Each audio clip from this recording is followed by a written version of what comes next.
নমস্কার, আমি যোগব্যায়াম প্রশিক্ষক গোপাল সানকি চলে এসেছি আবারও প্রকৃতির এক বোবা অবুঝ সন্তানকে উদ্ধার করার ভিডিও নিয়ে।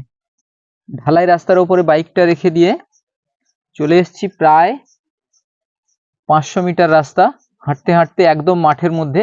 দেখতে পাচ্ছেন চারদিকে সবুজ আর সবুজ, খুব সুন্দর জায়গা। এই হচ্ছে জঙ্গলের মধ্যে রাস্তা। আমরা আরো খানিকটা এগিয়ে গিয়ে দেখতে পাচ্ছি যে ধান চাষের জন্য জমি প্রস্তুত করা হচ্ছে। তার পাশে কলা বাগান, একদম ঘোরতর জঙ্গল। দেখতে পাচ্ছেন একটা খুব বড় সবজির মাঠ, এটা হচ্ছে ঢেঁড়স চাষের একটা মাঠ। সেখান থেকে আরো অনেকটা এগিয়ে গেলাম, কলা বাগান, দু সাইডে জঙ্গল রাস্তার। এখানে আমি একটু আগে চলে গেছিলাম, এবার দেখা যাচ্ছে যে প্রচন্ড একটা উৎসুক জনতার ভিড় মাঠের মধ্যে। আর কিচ্ছু হবে না, ভিতরে আছে, আস্তে করে দূর থেকে দড়িটা খুলে দে, হুক দিয়ে টানবে। আমি তো হুক দিচ্ছি।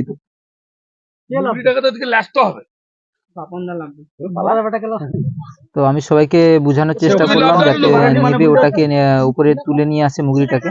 তো শেষ পর্যন্ত কেউ রাজি হয়নি।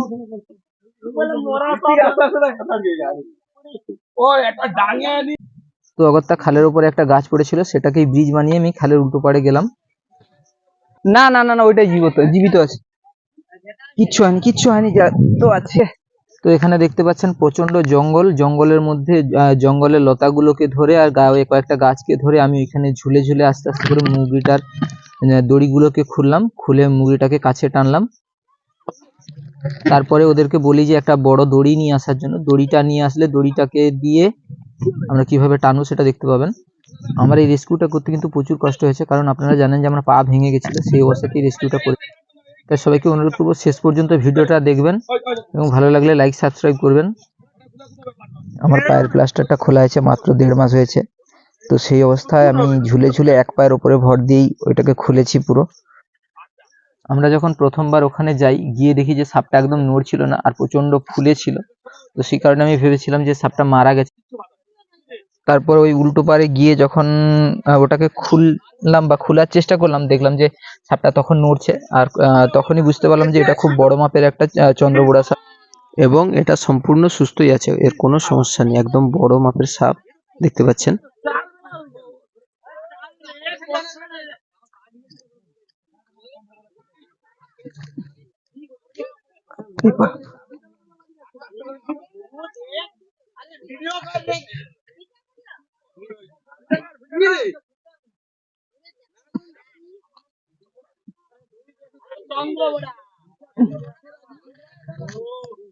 এবার তো কেউ এসে টানো, এবার কেউ তোলার চেষ্টা করো, না হলে আমি এতটা তুলবো কি করে। তাও এবার তাও হুক দিয়ে টেনে নাও। এই ললের ভিতর থেকে তো বের করতে পারবো না, আমার তো পায়ে কষ্ট হচ্ছে না। এই তো আমি হুক দিচ্ছি, এই তো হুক দিচ্ছি, আমি খুলে দিয়েছি তো। এবারে কি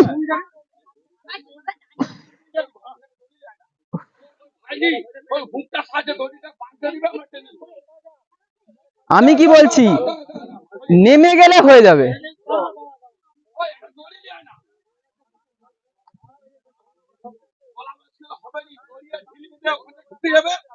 আচ্ছা, আমাকে দড়ি দিলে আমি বেঁধে দিতে পারবো। দেখতেই পেলেন মানুষ সাপের ব্যাপারে কতটা আতঙ্কে থাকে। আমরা বারবার বলার চেষ্টা করলাম, বোঝানোর চেষ্টা করলাম যে সাপটা ভেতরে আছে, কোনো অসুবিধা হবে না, আমার হুকটা দিয়ে আপনারা উপরে টেনে নিয়ে আসবেন। তাতেও তারা কোনোভাবে রাজি হলো না। তো শেষ পর্যন্ত দড়ি আনা হলো, দড়ি এনেই বাঁধা হলো, আমি বেঁধে দিলাম এদিক থেকে আর ওরা ওদিকে টানে তুললো। যারা হলদিয়া স্নেক সেভার ইউটিউব চ্যানেলে আমাদের ভিডিওগুলো দেখছেন তাদেরকে অনেক অনেক ধন্যবাদ জানাবো। সেই সঙ্গে সকলকে অনুরোধ করব, আমাদের এই ভিডিওগুলোতে আমাদের যে জায়গাগুলো ভুল হচ্ছে সেগুলো আপনারা একটু মন্তব্য করবেন, কমেন্ট করে জানাবেন। আমি সেটাই তো বলছি, আমাকে দড়িটা দিলে এখান থেকে বেঁধে। শেষ পর্যন্ত দেখতে পেলেন দড়ি এসে গেছে, দড়ি দিয়ে টেনে তোলা হবে। এতটাই এরা ভীতু, মানে সাপের ব্যাপারে মানুষ কতটা এখনো অজ্ঞ আছেন এটা একটা জানার বিষয়। দেখুন, সাপ মুগরির মধ্যে আছে, সাপটা বাইরে কাউকে বাইট করতে হলে যে তার মুখটা খোলা থাকতে হবে বা সে বাইট করার মতো সুযোগ পেলে তবেই বাইট করবে, তার আগে সে বাইট করতে পারবে না, জালের মধ্যে থেকে বাইট করতে পারবে না। এটাই মানুষকে এখনো বোঝানো যায়নি। দেখুন কতটা ভীতু, দড়ি বেঁধে আমি ওই পার থেকে দড়ি বেঁধে দিলাম, দিয়ে ওরা এই পারে টানছে, টেনে ওটাকে নিয়ে আসছে। দেখুন এখানে অডিওতে যে কথাগুলো আমরা বলেছি সেগুলো হয়তো কারো শুনতে খারাপ লাগবে, কারণ আমরা তো গ্রামের মানুষ, তাই গ্রামে যেমন কথা বলি সবার সঙ্গে সেভাবেই কথাগুলো বলা হয়েছে। তো দেখুন এরা দড়িটা এমন ভাবে টানলো, টেনে এমন একটা ভাব দেখালো যেন রেস্কিউটা পুরোটাই যেন ওরা করলো। যাই হোক, তো এইবারে দেখুন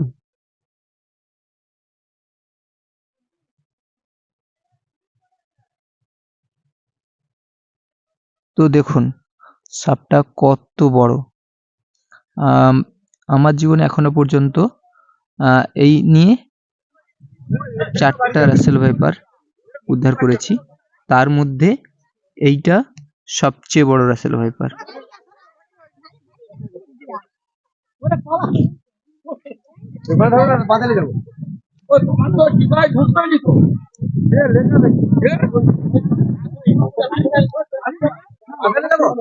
এখান থেকে রাস্তায় নিয়ে গেলে, পরিষ্কার জায়গায় নিয়ে গেলে ভালো হয়।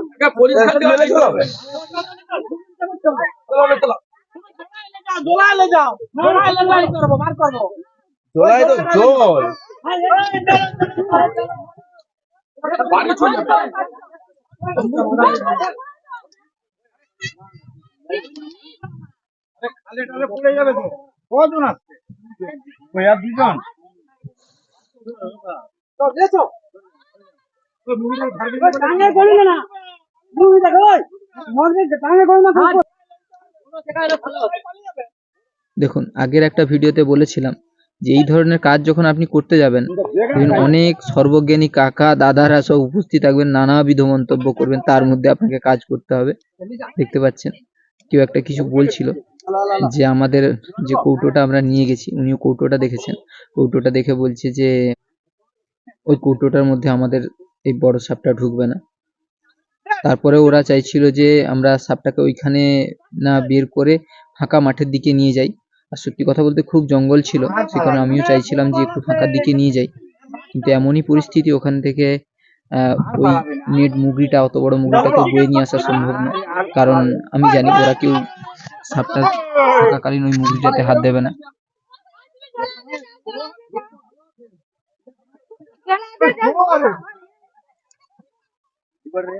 কাদা আছে ওখানটায়?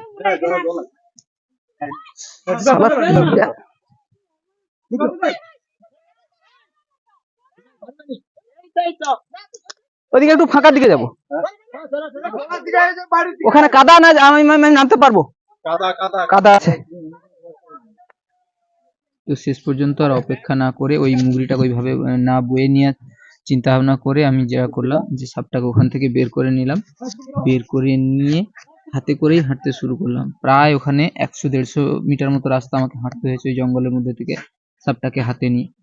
তো আপনারা জানেন যারা আমাদের রেস্কিউ ভিডিও দেখেন বা যারা আরো অন্য রেস্কিউয়ারদের ভিডিও দেখেন, যে রাসেল ভাইপার যখন রেস্কিউ করা হয় এইভাবে করাটা খুবই ঝুঁকিপূর্ণ কাজ, কারণ রাসেল ভাইপার খুব অ্যাগ্রেসিভ সাপ, ও লাফিয়ে যায়। আর সেই কারণেই আমি চাইছিলাম না যে ওখানে সাপটাকে ছাড়তে, কিন্তু পরিস্থিতি এমনই ছিল যে আমি বাধ্যই হয়েছিলাম ওখান থেকে সাপটাকে বের করে নিয়ে ওভাবেই একটু ঝুঁকিপূর্ণ ভাবে আস্তে করে বের করে নিয়ে হুকের একটু হুক দিয়ে অপারেট করে ফাঁকার দিকে নিয়ে গিয়ে সেখানেই প্যাকিং করলাম।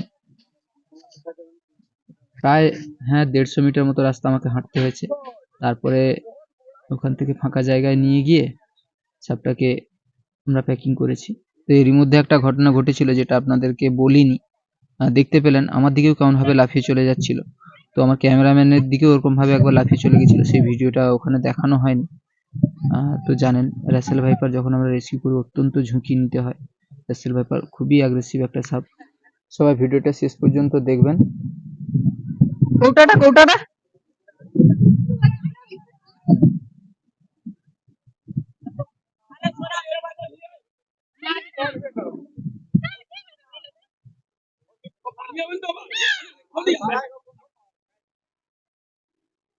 কৌটাটা লেজ ঝটকা বলে কোনো সাপ হয়নি, এটা হচ্ছে গিয়ে চন্দ্রবোড়া সাপ। এর লেজে কোনোদিন বিষ থাকেনি, বিষ থাকে মুখেই বিষ থাকে, তবে এর দাঁত খুব বড় বড় আর এত জোরে কামড়ে দিয়ে চলে যায়, মানুষ মনে করে যে ও লেজ ঝটকা দিয়ে পালিয়ে গেছে, কিন্তু ততক্ষণে দাঁত বসিয়ে দিচ্ছে। এটা হচ্ছে এশিয়ার সব থেকে বিষাক্ত সাপ। এগুলোকে আমরা বন দপ্তরে দিয়ে দিই। না, এখান থেকে কোনো আর্থিক ইনকাম আমাদের হয় না, আমরা সমাজকর্মী হিসাবে কাজ করি।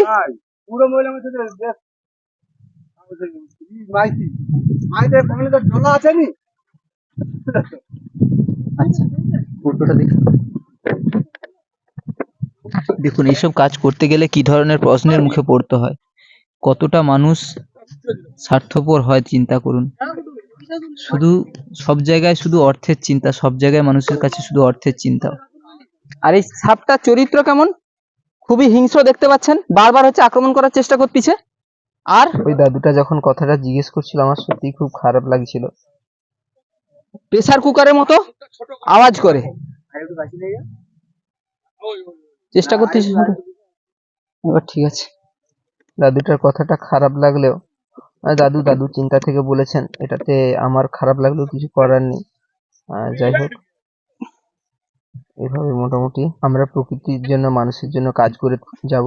শুধু আপনাদেরকে অনুরোধ করব, আপনারা আমাদের পাশে থাকুন, আমাদের ভিডিও দেখুন, আমাদের চ্যানেলটাকে সাবস্ক্রাইব করুন যেন তাড়াতাড়ি মনিটাইজেশনটা অন হয়ে যায়। অনেক দূরে দূরে গিয়ে রেস্কিউ গুলো করি এবং তারপর সেখান থেকে ভিডিওগুলো নিয়ে এসে আপনাদের জন্য আমরা ইউটিউবে দিই। এই কাজগুলো করার জন্য মনের জোর আর সাহস নিয়ে যেমন কাজগুলো করি, তেমন আমাদের অনেক খরচও থাকে। পুরো নিজের দায়িত্বে নিজের খরচে আমরা এই কাজগুলো করি।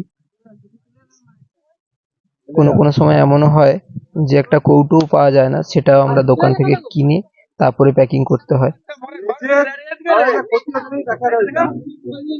তারপরেও কাজটা করি শুধুমাত্র প্রকৃতিকে ভালোবেসে এবং আপনাদের ভালোবাসা পাওয়ার জন্য। তাই সকলকে অনুরোধ করবো, আপনারা পাশে থাকুন আমাদের, আর আমি আশা করছি আপনারা অবশ্যই আমাদের পাশে থাকবেন। আপনাদের লাইক, সাবস্ক্রাইব এবং কমেন্টই আমাদের কাজকে আরো সামনের দিকে এগিয়ে নিয়ে যাবে এবং যাতে আরো সুন্দরভাবে কাজগুলো করতে পারি, আরো ভালো করে পরিষ্কার করে কাজ করতে পারি। সেই জন্য আপনারা অবশ্যই আমাদের পাশে থাকুন। তাই সকলকে অনুরোধ করছি, ভিডিও দেখে আপনাদের কি মন্তব্য আছে সেটা অবশ্যই জানাবেন। আমাদের কাজ কেমন লাগছে, আমাদের কাজে আরো কোথায় কি ধরনের খামতি রয়ে যাচ্ছে সেগুলো আপনারা কমেন্টে অবশ্যই জানাবেন। তাহলে সেই জায়গাগুলো আমরা আরো সুন্দর করে প্রেজেন্ট করার চেষ্টা করব আপনাদের কাছে। ভবিষ্যতে সে ভুলগুলোকে শুধরে নেওয়ার চেষ্টা করব। আচ্ছা, চুপ করো, সবাই কথা বলো। সবাইকে অনুরোধ করছি আপনারা কমেন্ট করে আমাদের ভুলগুলো ধরিয়ে দেবেন, তাহলে আরো সুন্দর করে ভিডিও করতে পারবো। যত বড় রেস্কিউয়ার হোক, এই সাপটাকে সব বাবুকে ভয় পাইতে হয়। আর একটা অনুরোধ, যেই এলাকাগুলোতে সাপ দেখা যায় সেই এলাকার মানুষদের সঙ্গে বেশি বেশি করে ভিডিওগুলো শেয়ার করুন, যাতে আমরা সাপগুলোকে বাঁচাতে পারি।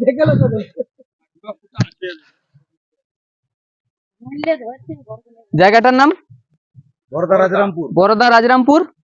আর আমাকে ফোন করেছিলেন এলাকার পঞ্চায়েত সদস্য আমাদের প্রিয় রঘুদা, অসুস্থ শরীরে। অবশ্য রঘুদা আমি দুজনেই অসুস্থ, প্রায় একই সঙ্গে অ্যাক্সিডেন্ট হয়েছিল। সাপ দেখলে আমাদেরকে ফোন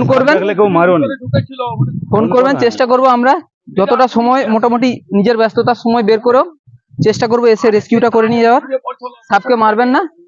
সাপ হচ্ছে আমাদের প্রকৃতির অত্যন্ত প্রয়োজনীয় একটা প্রাণী। সাপের দ্বারা আমাদের কি কি উপকার হয়, সাপের বিষ থেকে যত রকমের দামি ঔষধ, কেমোথেরাপির ঔষধ, ক্যান্সারের ঔষধ, এই ঔষধটা তৈরি হয় সাপের বিষ থেকে। আর ঘুমের ঔষধ সাপের বিষ থেকে। তাছাড়া এই যে মাঠে আমরা ফসল উৎপাদন করি, এই ফসলটা বাঁচায় হচ্ছে এই সাপ। মাঠে যে ইঁদুর আছে, একটার ওজন প্রায় 1.5 কেজি, দেখেছেন তো মাঠের ইঁদুরগুলোকে, সেগুলোকে কিন্তু খায় এইসব সাপ। তো সাপকে কেউ মারবেন না, সাপকে বাঁচাতে আমাদের জন্য রাখবেন এবং আমাদের সঙ্গে যোগাযোগ করবেন সাপ কোথাও আটকা পড়লে। সবাইকে ধন্যবাদ, রঘুদাকে বিশেষ করে। রঘুদা আজকে আমাকে ডেকেছে।